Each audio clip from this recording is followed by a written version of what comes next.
Just detailing the rest of the room, you have in the top right-hand corner is a representative from the buildings department. As I explained before, a lot of the emergencies that we respond to, it does require getting building-specific information. So we have representatives from DOB that's here, able to pull up building schematics and deliver it to our watch command supervisor immediately.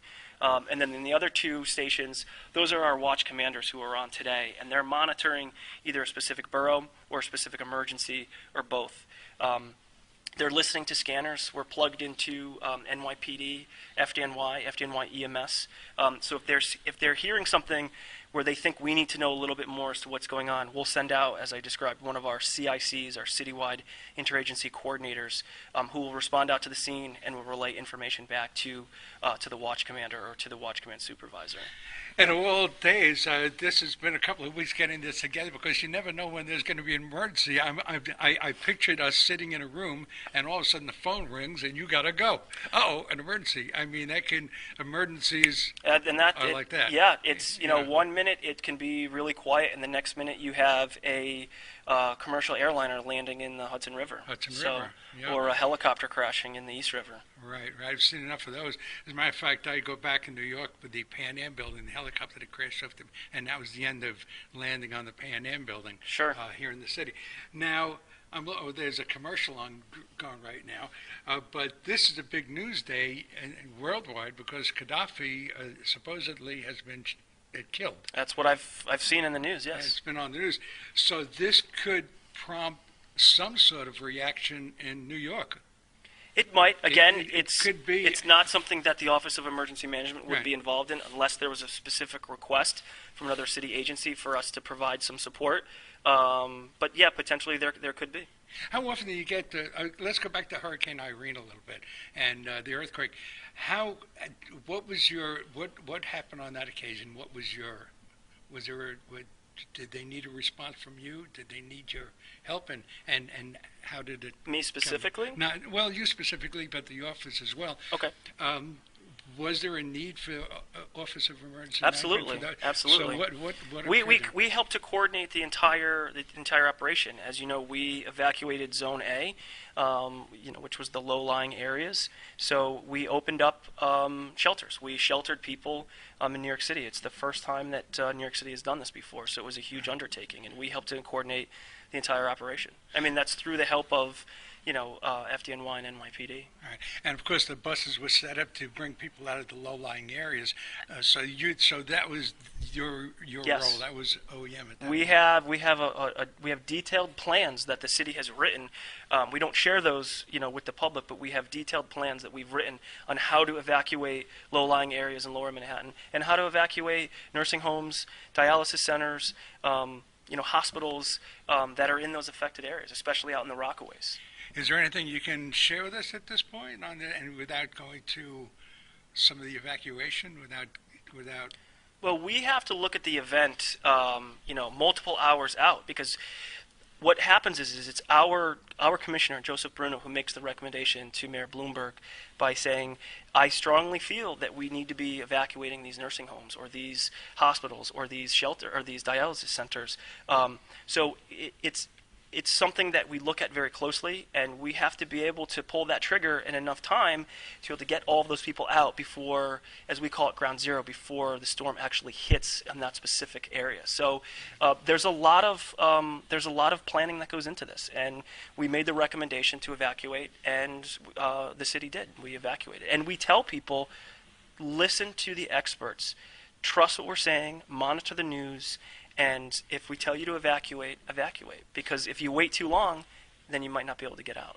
So the evacuation call came from inside, it didn't come to you, it came from your building. In other words, the evacuation was your recommendation. That's what our office, our planning and preparedness unit, that's what they were working on. That's what they work on every day, is these detailed plans. And it was the recommendation of this office to the mayor to evacuate those low-lying areas.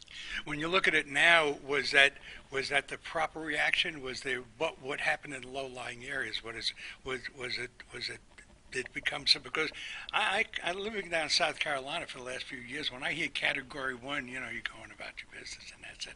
But Category 1 could be something completely different. Well, at the in time, New it York was City area. it was a Category 2 hurricane that was going to hit New York City. So, and that's something that we take very seriously. Right. So, looking back on it now, yes, it was the right decision to evacuate. Sure, it's always, Absolutely. Safe is always better than sorry. Sure. Okay, so now I found some of the brochures. We Ready New York flooding for pets. Let's talk about some of my favorite people, pets. Let's talk Sure. about Ready New York for pets. I see some parrots here. A Yeah, puppy and a absolutely. turtle. We have a whole Ready New York program, and All right. it's everything from Ready New York Business, Ready New York Seniors, Ready New York Pets. We have a household guide. It's the idea of, as I indicated before, of teaching people to be prepared before an emergency happens. And as part of it, it's for pets. I mean, I have a dog. I consider my dog a part of my family. So these are simple, easy steps that you can use to plan and prepare. If you have to leave your home, you have to leave your apartment, things that you should have for your pet if you need to relocate. Okay, evacuating your pet. I see a parrot up there and a gecko. Gecko? Geico. Yep. Okay, give us a couple of pointers on evacuating your parrot. Come on, would be. I mean, how's that work? Well, we encourage people to make sure that you have a carrying case for your pet, so that way, if you do have to leave, you have a way of being able to transport the animal. Making sure that you have enough food for the animal, so that if you do have to stay in a shelter for a few days, there is food. But I will tell you. We did. I don't have the exact number, but I know we did house pets at a lot of the evacuation shelters, Really? and we were able to provide food and water for the pets. Yes. How did that work out? You had cages set up? Yeah, they had cages. Most people came with cages, but we had bigger cages for bigger, dogs. They were kept in a separate area. But we plan for this. We plan, down to the very little, which is your pet. I mean, people consider pets part of their family. Yeah. Okay, so a person walks in with a parrot. Well, let's go to that parrot because it's an unusual pet. It's Sure. not unusual. Okay, so a person walks in, the parrot needs. What happens with this parrot now? I would have to. Bird cage? I would have to check and see, sort of, through our human services department, what sort of supplies they would have Right. for a parrot. Bird seed. I don't know. Yeah, I don't know the answer to that. It's an unusual. Sure, Kind of sure. unusual. What about pandemic flu? Ready Sure. in New York. Let's talk about pandemic flu. Absolutely. This is a whole guide on what you can do now. We're approaching flu season. It describes sort of how vulnerable people can be, steps that people should take. We encourage people, stay home if you're sick. Don't send your children to school if they're sick. Keep your distance from other people that are sick. Washing your hands is very important. That's a very easy way for germs to be spread. And it's talking about also where you can go to receive a flu shot.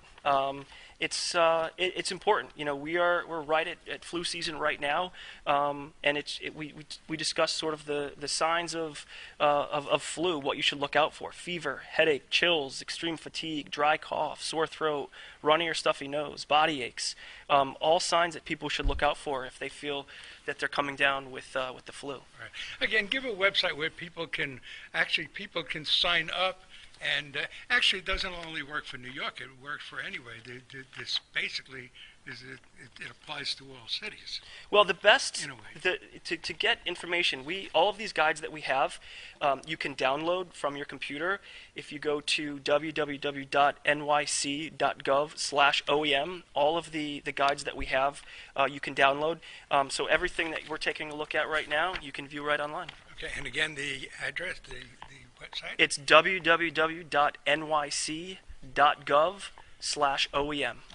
Okay. Now we won't be much longer, but I do want to kind of take a sweep around the room for a Sure. moment. But I do want to say something and again, I guess this would not be your area of emergency, but while in town, and folks that have been listening to New York City Visions for a while know that when I come into Brooklyn, I stay with a couple of friends, Pam and Steve, and on one occasion I took care of their cats while they were away.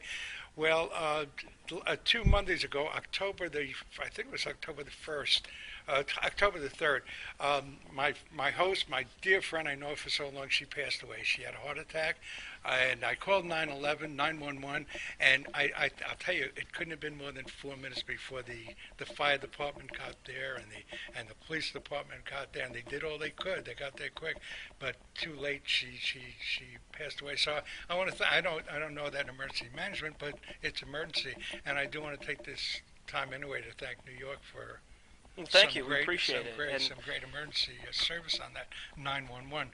And they actually made out the address, and I was so frantic, and they actually got there, and everything was fine. So I just want to that's what sort of a goodbye to my friend Pamela. That's what they're in the business of doing. And, we like to think here in New York City that we're blessed to have the world's greatest police department, the world's greatest fire department. It was so amazing because it was a rush hour kind of thing there, and there they were. I said, "Is that them already?" It was just so incredible, and I'm gonna miss Pamela. Okay, so we're at let's go through the room here. Yeah, absolutely. Let me keep you on. This is So in other words, everybody here, logistics staff, it all looks like. This is all OEM staff that sits here. Yep. So this is all OEM. Right? Sure. Well, and then it branches over here to National Weather Service. Sits here. And the one nice thing about these is that it's interchangeable. So if we need to take out the Office of Management and Budget, this slides right out, and we can put in another card that's listing, another city agency. So, and this is set up so that the main dais over there is where your folks sit, and you can kind of coordinate as you go. The podium right up here is where all of the OEM staff sits. So if it's the red team that's up, red team members are going to sit up here. If it's blue team or white team, they're going to sit up here. And all of the information gets funneled up through the podium. What is the red team, white team, and blue team? It is everybody at OEM sits on a different team. So you're like right now, I believe it is the blue team that's up. So if there's some sort of emergency, I know when the helicopter recently crashed into the East River, right away we activated our situation room. So we had a limited activation with representatives from the red team, and it's everything from transportation infrastructure, logistics, human services. If there's anything that's going to be needed at the scene or moving forward, it's our job, our role to be able to coordinate that. Right. So the color is the sense of just red, white, and blue. Oh, so it's just simply okay. You're in the white, but the red isn't any more of a drastic situation than the white. Not at all. No, that's just the color scheme. But as you see here, for each of these locations, see how you have the top one here. This is broken down into what we call ESF, Emergency Service Function. So if you come over here, you'll see that this is the transportation ESF here, and then this is the public safety ESF here, and the health and medical. So when we talk about public safety, it's going to be Port Authority Police, it's going to be Department of Homeland Security, it's going to be NYPD, and then for health and medical, it's going to be FDNY EMS, Regional Emergency Management Office. It's a one-stop shop for this information. All of the information that's gathered here gets funneled up into here. And this is where the decision makers sit for OEM up here. Okay, paint the picture of the room. We're just about at the center of the room.